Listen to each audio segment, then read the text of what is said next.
is the Audi SQ8, which costs rupees 77 lakhs more than the Q8 and rupees 71 lakhs less than the RSQ8, because this car is priced at rupees 2.11 crore on road Mumbai. So you pay rupees 24 lakhs for registration and rupees 7 lakhs for the first year insurance of this car, which means that this car sits right between the other Q8s, which is like a middle ground here. But the good news is, in spite of the fact that it is relatively much cheaper when compared to the RSQ8, it still retains the fantastic 4-liter V8 engine. Yes, V8 here, you! 4 telling you that they are 8 cylinders here. The Audi logo, nice engine cover with this red treatment. There's insulation there, gas struts obviously, but there's no space in the engine bay because it is having a massive engine here. Straight away, let me tell you that this car is obviously old in terms of almost everything, because Audi has launched newer models with completely different interiors and new design language. But I like this one way more because look at it, so damn freaking awesome. What's new? You get the 2D Audi logo. I don't know why they go from 3D to 2D and all those things, just for the sake of it probably. There's a camera here. You can see these elements on the grille. Well, this is a large single frame grille with a chrome surround, and this is completely open. In fact, look at this, air intake's massive here. You get a provision for your towing hook, and you obviously get 6 parking sensors because this car has got self park as well.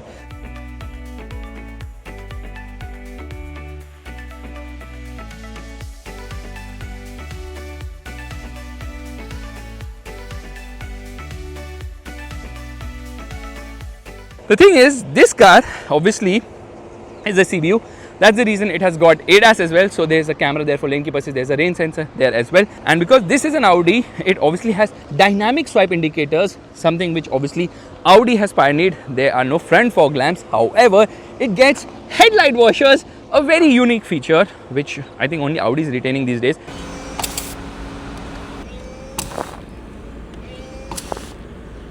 It gets this silver finishing which Audi likes to call as the aluminium surround. Meanwhile, these lights are just amazing. I'll tell you why. For starters, this is obviously the DRL. You can configure the DRL. There are 4 options, and whenever you unlock the car or lock the car, it does this nice animation to it as well. So that's fantastic. These are Matrix HD LED headlights. However, they have the Audi laser beam as well. Amazing, absolutely crazy. Look at that bird. Oh my goodness, it caught my eye. Huge. Well, that's what she said. Coming to the tires, well, front and rear size is the same here. Comes standard with 21-inch wheels. These are 22s, which are obviously optional. Tire size 285 40 22s. Steel discs, but carbon ceramic discs are optional. S badging here on the red color brake calipers. I like the design of the alloy wheels. Looks fantastic. You can see S suspension is raised to the maximum, and in terms of the length, this is 5 meters. The wheelbase is 3 meters. So yeah, this is actually quite a big car.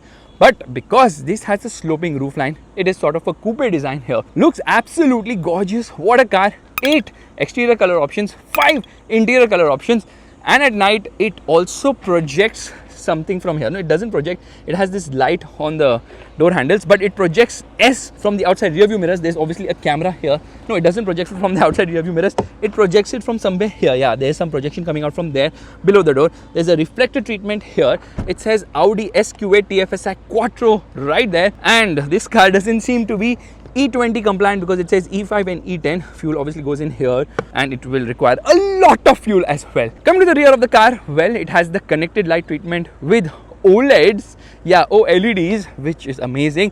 And these are the rear fogs. So rear fog is only on one side, but inside in the camera, when you turn on the fogs, it shows on both the sides. That's kind of weird.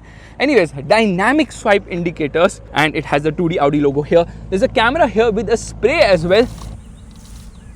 SQ8 badging and sort of a diffuser treatment. You have 6 parking sensors at the rear. Yeah, real exhaust, no fake stuff happening here, which is absolutely crazy. You get a rear wiper washer, and you get a rear spoiler, high mounted stop lamp, shark fin antenna as well. And these roof rails should be functional, I think. I'm not too sure. You obviously get this silver chrome or whatever surround around the window area as well. Now let's straight away open the boot of the vehicle, because obviously it is powered. So I press a button and there it opens. The boot size is 604 liters. You can obviously increase it because this splits forward in 40-20-40 format. That seat is pushed all the way ahead. There's this partial shelf here, and you know what's the best thing? You can actually open a blind here. Yes, there's a blind here as well. Lot of hard plastics giving you instruction how to operate the tailgate. Yeah, I think it has this kick sensor as well. proper storage. Yeah, compartments here, 12-volt charging socket. And if you feel that the ride height is too much, you can press a button here to reduce the ride height so that it is easier to load in stuff. So that's also possible. Look at this, the car is actually squatting from the rear. At least the car can squat. I really can't.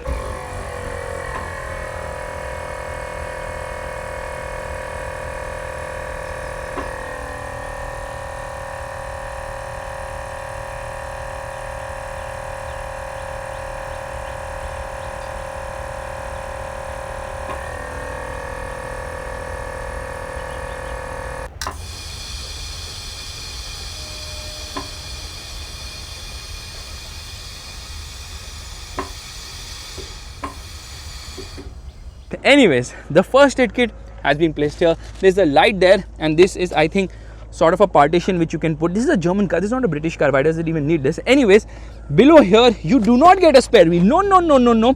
You get the puncture repair kit and the tire sealant. That's about it. I think tire inflator and tire sealant has been given, and I think that is the subwoofer of the car. But no, this car surprisingly misses out on a spare wheel. It really needs it because obviously low profile tires, so you would need a spare wheel. Anyways, you can see the car is squatted all the way from the rear, and from the front it is raised completely. Request sensors on all the doors, and it has got frameless doors which look so damn freaking awesome, but the window doesn't go all the way down, which is a bit disappointing. Door pockets are really big here. Look at that. Yeah, but hard plastics.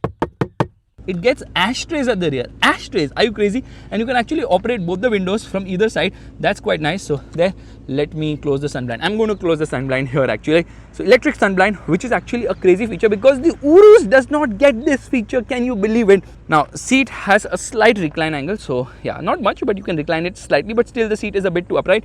You use this lever to actually move it, and the seat can be slid ahead and behind. So that's all the way ahead, that's all the way behind. And in terms of space, there is good amount of space because look at this, good amount of footroom, good amount of legroom, good knee room as well. Under thigh support is okay, not the best. Yeah, under thigh support is always a problem in almost every car, in spite of the fact that this is a German car and Germans are obviously tall, so they need better under thigh support. It's not just I am tall or something of that sort. Headroom is adequate for someone as tall as me, which is surprising because I'm 6 feet 2 inches tall, and obviously the roof line is sloping, so that's a job well done. Hard plastics here. Magazine holder here, 4-zone climate control air conditioning system. There is a cigarette lighter here, which is kind of weird and crazy. 12-volt charging socket, big hump. So center passenger is not welcome, even though he has a head rest. Yes, and you get an armrest here, which has twin cup holders as well. And yeah, that's about it. Yeah, that's the armrest. Seats are nice and comfortable. Look at this treatment, fantastic. But the front seats are the sporty seats, so they are like really big, which means it hinders visibility. Dashboard is the same as the Q8, but with S badging now, obviously. A lot of hard plastics here and there. Rear AC vents placed here. There's a hook, height adjustable seat belts, 8 airbags in this car. This is obviously for your coat. Nicely damped handle along with a hook here as well. Speaker placement here. So that's kind of crazy how many speakers this car has because it has 17 speakers. This is obviously a Bang & Olufsen audio system which has fantastic audio quality.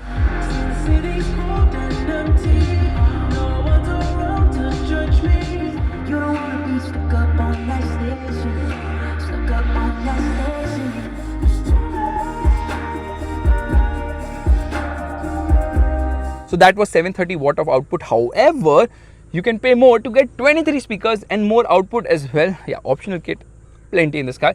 Look at this beautiful treatment. So they have obviously used Alcantara, they've used leather, they've used hard plastics, they have used this silver sort of a treatment.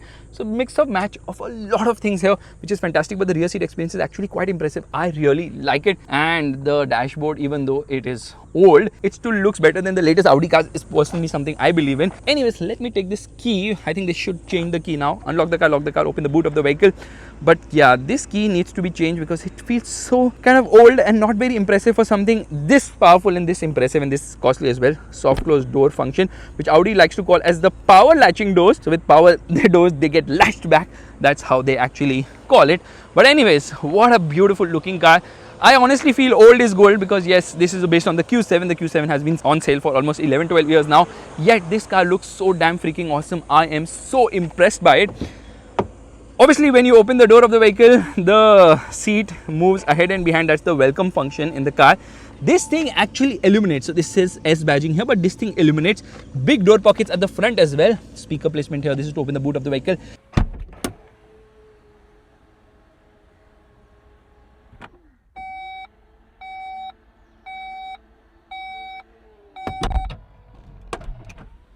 Memory seats, you can save up to 2 people settings for both the front seats, and the regular controls for the mirror as well as the window. Child lock, you can individually child lock right and left side, and obviously it has got frameless doors. But the thing is, at the front now, the window goes all the way down, which makes this look so damn freaking awesome. An SUV having doors like a sports car, well, who would have thought? And here you get information about the tire pressure of the vehicle. Beautiful dashboard, you get a proper dead pedal there, and these are obviously the controls for the headlights, rear fog, front fog, and this is for auto function. Now the thing is that this seat can be adjusted in a multitude of ways, and you can adjust the under thigh support as well. S badging here, beautiful seats, very comfortable, nice side bolstering as well, and the steering is obviously electric as well, which means it can be adjusted in a multitude of ways. So yeah, right now it's going all the way inside, and then it's going to go all the way on the top because I adjusted like that in memory. Wow, nice, beautiful, well done, thank you. Now obviously this is an Audi, which means quality is absolutely fantastic. Obviously there are some hard plastics here and there, but overall quality, fit, finish and all superb in this car.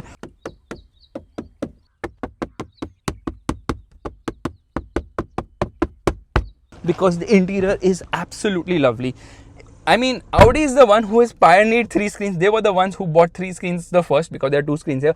No screen for the passenger, which is good. However, the latest Audi cars have a screen there. This interior looks so much better than the latest Audi cars. I'm so sorry. I'm in love with this interior. So damn freaking awesome. Different switches to operate the sunroof. So this is actually for the sunblind, different switch for the sunblind, and there's a different switch for the sunroof. So that is very, very, very smart. That's how it is supposed to be done. So a lot of physical buttons in this car, like physical buttons in plenty, and they obviously have a very reassuring feel as well. Okay, let me shut this. This obviously brings in a lot of airiness inside this cabin. This glass roof, which is a panoramic roof, it's a 2-piece glass.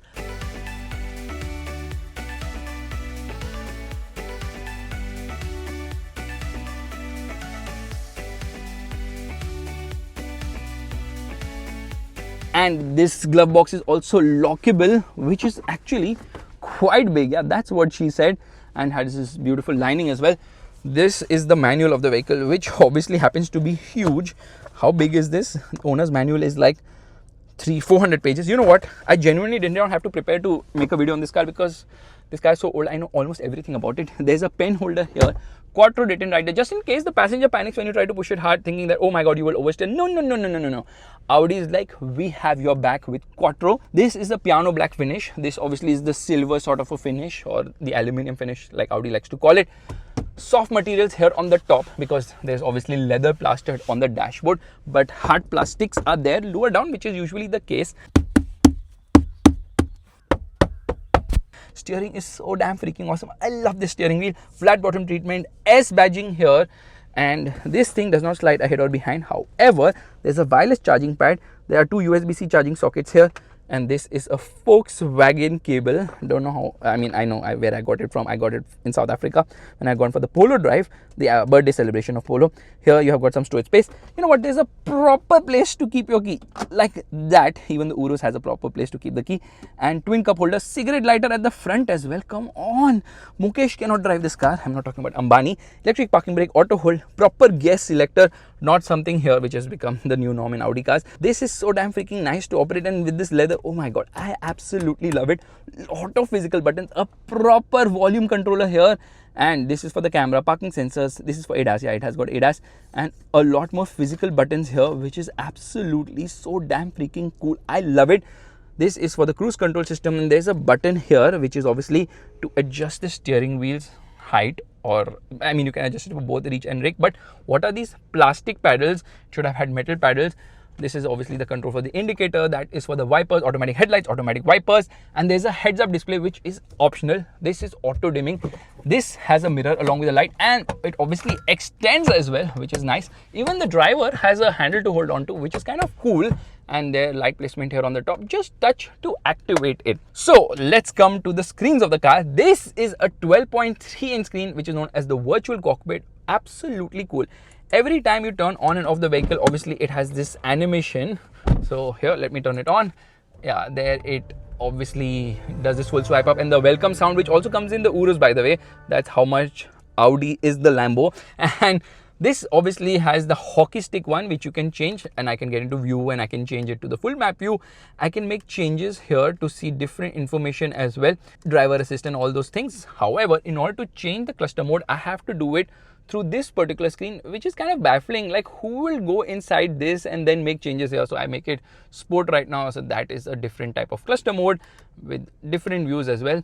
Yeah, they should have had a button on the steering wheel, which they have, which would let you make changes to the cluster mode. But no, Audi is like, you have to do it from inside, which kind of doesn't make sense, because every time you click on it, you have to confirm as well, which is kind of baffling. Now, this is a 10.1 inch screen, which is kind of slick to operate, and it has this haptic feedback as well, which I don't like honestly, but I like the fact that every button on the steering wheel, when you press it, it feels so reassuring.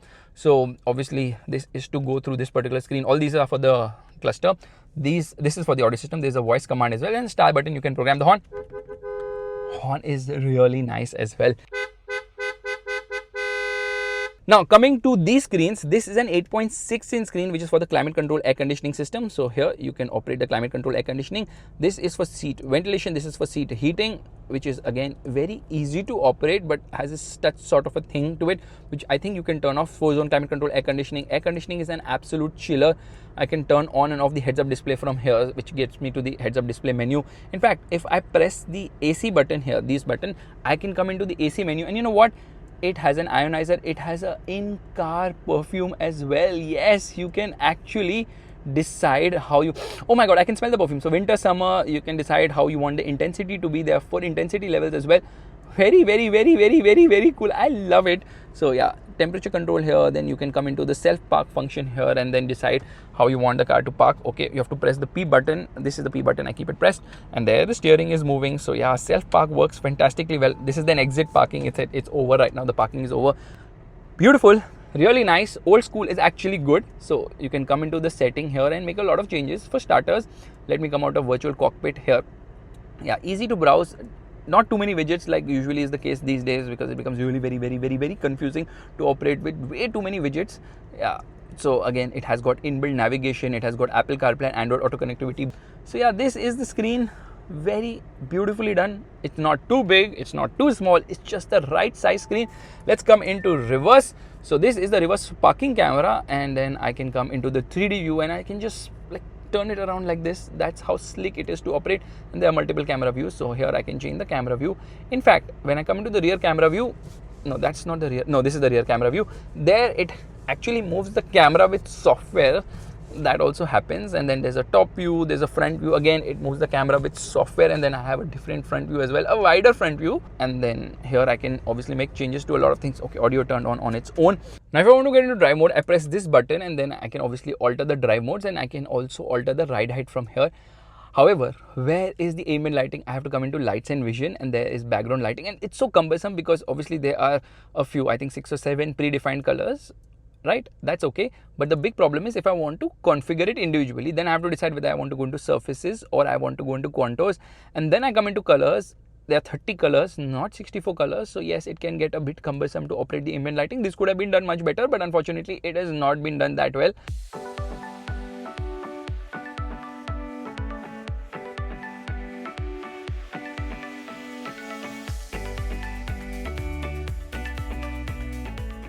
Yeah, they have just like cut corners by making it by making you go through multiple menus here, which is a bit of an issue. It also rates you on your efficiency, how efficiently you're driving this car, which is kind of important considering the fuel crisis which is happening right now. So 8 massage functions here. They are obviously having 3 intensities, which is kind of nice. And in order to activate the massage, you can actually do it by pressing the button here. Yeah, you press this button and it activates the massage. It actually brings it on the screen here. Massage works really well. So yeah, I think massage is also part of optional kit. And driver assist obviously has all the features like lane keep assist, forward collision warning, automatic emergency braking. All those features have been given as well. But let's be honest, things might be cool, but they are old when compared to Mercedes and BMW, which are obviously offering us a lot more. And then there's a soft limiter here at under 4000 RPM, which is not the case with the Urus. That's kind of weird. The Urus revs all the way till 7000 RPM. This car does not, when essentially both are the same cars on the same platform, the same engine and same interiors and same whatever. Let's start driving right away.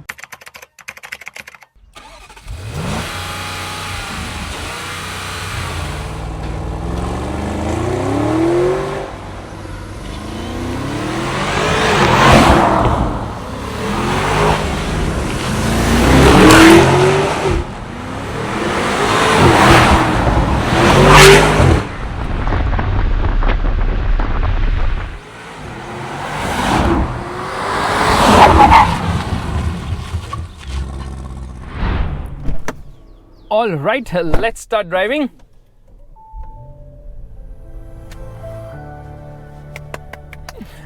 So first things first, we are going to turn off the air conditioning. I come into drive mode. Before that, I'll come into park only, or maybe neutral, and I'm going to come into dynamic mode to show you something not very much expected from something which is so sporty.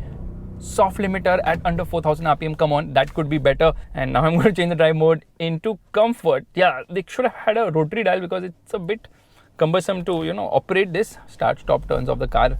So we're just going to turn off the stop start system, which is here, and off we go. Car details on. Honestly, I never thought that this car would feel so light to drive, because obviously it looks big, it's huge, it weighs quite a lot, 2000 plus kgs, yet it actually drives like a hatchback, like a performance hatchback. That's how smooth, that's how refined, that's how nimble, and that's how agile this car is, which is quite unbelievable because technology works here beautifully well. There's something known as electromechanical anti-roll bars. Yeah, I was going to say active anti-roll bars, or whatever you can call it. Active roll stabilization is the right word to use here. What it does is basically it's able to disengage the front and the rear axle because there's a motor in the center. So when you're driving it at straight speeds, the side to side movement reduces, and when you come to a corner, they join again, they link again. It's sort of a Tinder, and then it obviously gives you very dynamic drive ability, which is quite amazing. First and foremost, you don't feel the size of this car, which is amazing. It feels light to drive, and right now I'm in comfort mode, so obviously the dampers are softened a bit, and along with that, you can also alter the ride height with the air suspension. There are 7 drive modes. There is all-road, off-road. In those modes, you can raise the ride height to the maximum. You can raise it by up to 90 mm, which is quite crazy. And then there's obviously comfort, there's efficiency, there is dynamic, and the rest I have obviously forgotten. Sorry about that. And there's auto, and there obviously is individual. How come this guy's not honking? Let me trigger him. Kretana, get the drift. So yeah, what all can you change? You can change the drive system between efficient, balanced, and dynamic. You can change the suspension between comfortable, balanced, and dynamic, and you can change the steering comfortable, balanced, and dynamic. And obviously the engine sound subdued, automatic, and pronounced. Pronounced is good, but it also means fake sounds. However, what exactly is subdued? Anyways, some corners, so let's give it some beans here. Beautiful handling, absolutely amazing. Obviously compared to the RSQ8, this is a bit on the softer side. The RSQ8 is much more dynamic, but then it's also much stiffer. This is just having the right balance of stiffness and compliance, because obviously depending on the drive mode, it makes a lot of changes. Now taking a U-turn here will require me to take a reverse, I believe. Well, let's see, because this car has got rear wheel steering, which is not that aggressive, but somehow we manage, which is quite amazing. Yeah, the rear wheel steering working well, but the rear wheel steering angle isn't too dramatic here. It's just sort of okay here. Around the corners, the body roll is so well contained. Body movement is superb. Yeah, the body control is absolutely phenomenal, and the steering, that's also quite nice here. So yes, it's a very fun car to drive, very engaging. So you get the best of both worlds, practicality and obviously dynamic ability, because it still retains the V8 engine, which is a 4-liter bi-turbo V8 known as the EA825, which powers a slew of other VW Group cars, including the Touareg, the Urus, the Bentayga, the Cayenne. So 4-5 cars actually share the same engine, and this engine is absolutely phenomenal. There's no 48-volt hybrid assist here, so obviously you have to contend with some amount of lag. Okay, there it wakes up and there it goes. Some amount of lag is there lower down. Right now in comfort mode, so obviously it's not giving me full performance as such, but that's fine.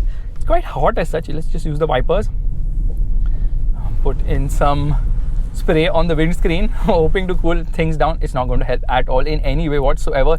There I see the Tata Harrier. I honk because I can. Just kidding, just to tell him that I'm coming, let me get past. So in terms of driving feel and all, this car is very good. It's so good. Even the ride, it's actually quite impressive, the ride quality of this car, running on low profile tires. So 22-inch wheels, low profile tires. The RSQ8 runs on 23-inch wheels. So obviously it's not as comfortable, but yeah, the comfort level, phenomenal. The overall driving feel is superb. The refinement level is unbelievable. This car is so damn smooth, you can't hear a thing, and it has got active cylinder technology wherein it cuts 4 out of the 8 cylinders to conserve fuel. But let's be honest, this car will not return much fuel efficiency to you because there is no electric assist as such to boost the efficiency numbers. It says 2.4 kilometers per liter. Expect somewhere around 2 to 3 kilometers per liter, nothing more than that. Then taking a U-turn and all is so effortless because obviously rear wheel steering and the steering is on the lighter side, and onto the throttle after the lag, here we go. Just pulls so nicely, and we are in comfort mode only right now. which is quite unbelievable. So what is the output from this engine? It makes 507 horsepower and 770 Newton meters of torque, which is around 133 horsepower lesser when compared to the RSQ8 performance, and the torque output is less by 80 Newton meters because the RSQ8 performance is actually making a colossal 640 horsepower, and torque output is 850 Newton meters there. So this goes from 0 to 100 kilometers per hour in a claimed 4.1 seconds, 3.6 seconds for the RSQ8. Top speed here 250 kilometers per hour. Same is the case with the RSQ8 as well. However, you can increase the top speed to 280 kilometers per hour in the RSQ8 and pay a little bit more to bump up the top speed to 305 kilometers per hour, which is absolutely unfreaking believable. An SUV doing 300 kilometers per hour, mind blowing, and it's so stable at those speeds, which is quite amazing as well. So yes, very refined, very smooth, good ride quality, amazing handling, good body control. Everything here is absolutely phenomenal. So what is the problem? Well, it's still the price, because at 2.11 crores on road Mumbai, it is still quite expensive. Someone who can pay rupees 2.11 crores on road Mumbai for this car can definitely pay 71 lakhs more to get the RSQ8, because the bragging rights there are just out of the world, right? You're just getting a real mini Urus. Urus has kind of lost its charm because the Urus now has a plug-in hybrid tech, which means that it relies a lot on the battery, which also adds to the weight. It helps in giving better dynamic ability, because using the electric motor and all, they're able to give better dynamic balance and all, because obviously it works in roll stabilization, and you know it how the electric motor is being exploited not just for efficiency but for better performance, for better dynamics as well, which is quite amazing. Ground clearance never an issue in this car. You can just glide over the worst of roads. It's just that you have to be a little careful over really bad bumps, because low profile tires, now you don't want to damage it. Come on, obviously you don't want to damage the tires of this car, because they will be so damn freaking expensive. But push it harder on the corner, you're going to smile. The RSQ8 is more meant for the track than for the road. This is meant for the track as well as the road, and the Q8, well, it's meant for people who are on a budget, but still it's quite expensive at 1.34 crores on road Mumbai. However, the competition is actually cheaper. The Mercedes GLE 53 AMG, much cheaper, and the X5 comes in 40i, which is not a very flamboyant as such.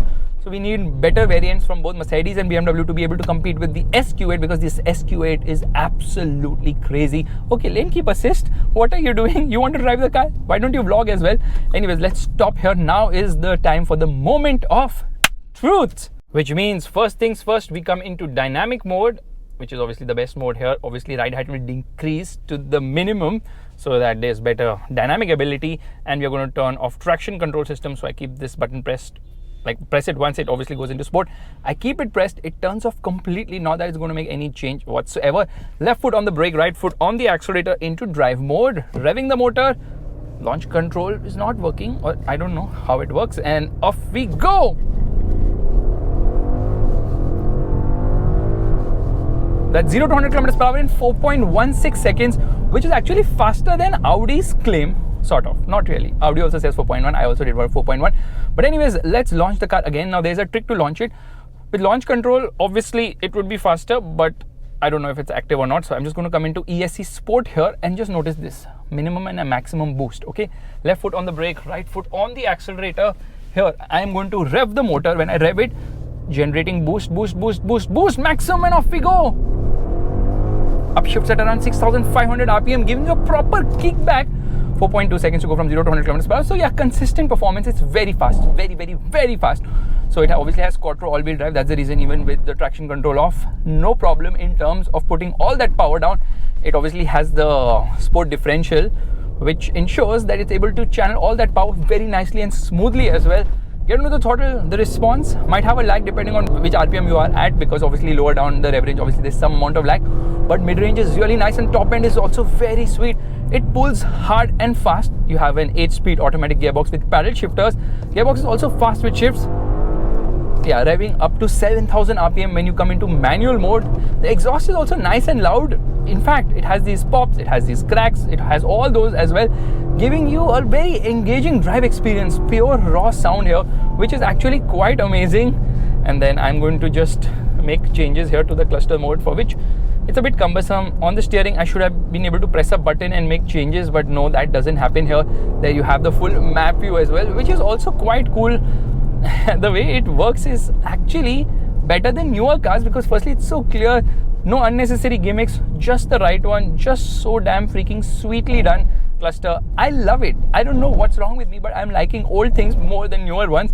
So yeah, that is the full map view, which looks nice. And just I'm going to open this completely, and I love these traditional dials, which unfortunately BMW no longer offers. Yeah, Urus is just passing us right now. That's a nice Urus, not an EV one. Anyways, let's put this car through some corners, and let me tell you that it feels so engaging to drive. Beautiful, unbelievable how dynamic and fun this is, and just doesn't feel its weight. You feel like you're driving a performance hatchback. That's the kind of feel you have. And brake test.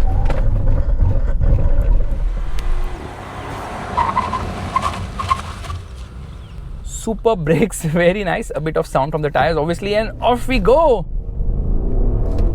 Yeah, you know the partition in the boot, that's making some sound. I don't know how Audi's managed to make such an amazing car in the form of the Q8, RSQ8, as well as the SQ8. Okay, not the Q8, I'm talking about from the performance perspective, because this is so freaking amazing, so fun. You love pushing this car around the corners, and obviously on the straights, it feels so damn freaking quick as well. There is no hesitation. Once the turbo spools up, it just starts ahead with so much enthusiasm. It's not just unbelievable, it's actually a lot of fun as well. And I'm just going to put the worst cluster mode, which I feel, because this is like sort of a gimmick. What is this cluster mode? Let me get, oh my goodness, yeah, that's kind of weird the way this has been designed. So let's see if I can change it. No, this is not very interesting as such. So just put the map view here. View will give you this whole thing, and then 300 kilometers per hour is what it's showing me as the top speed there. Oh, you could hear that now. You could hear. Unfortunately, it does not hold on to a gear. It will upshift when it decides to do so. Come on, give me a downshift.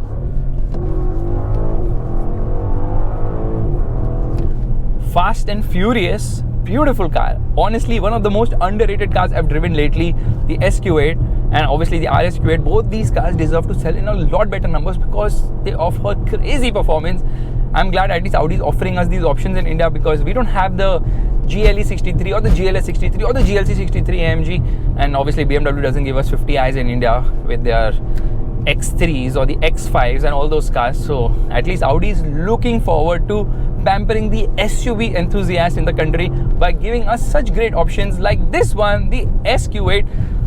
I feel that saving those 71 lakhs makes complete sense, because this car is offering you almost 90% the performance of the RSQ8. It's so dynamic, it's so fun, and it's so engaging to drive as well. Oh, the sound here is what wins you over. Everything else is isolated, because amazing tire noise insulation, wind noise insulation, and obviously overall insulation here. Superb.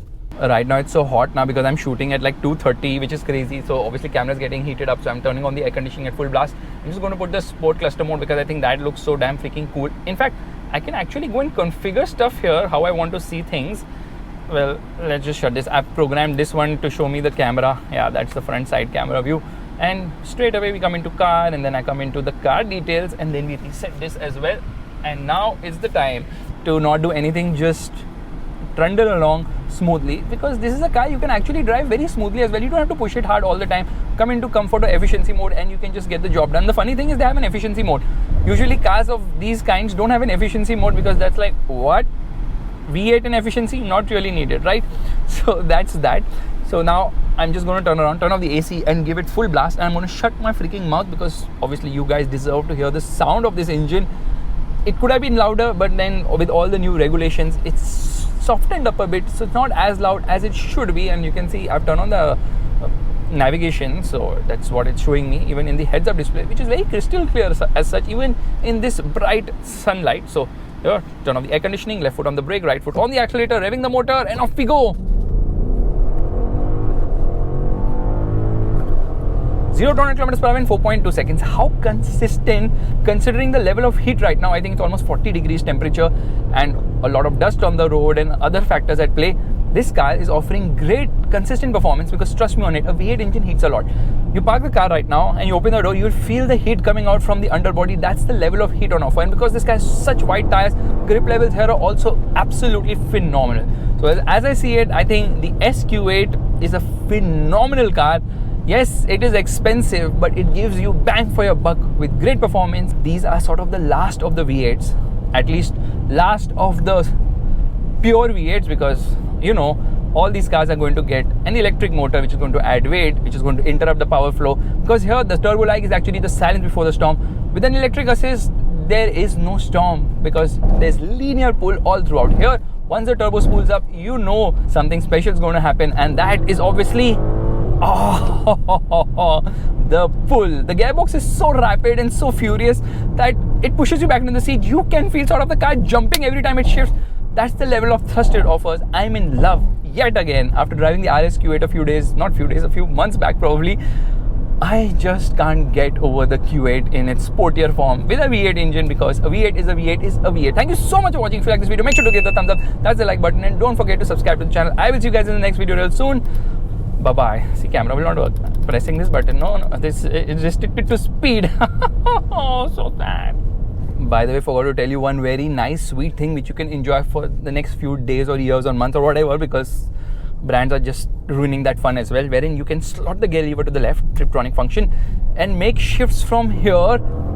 Oh, I love it. And I know this is going because now latest Audi cars obviously have this gear selector here. And on that disappointment, it's time to end again.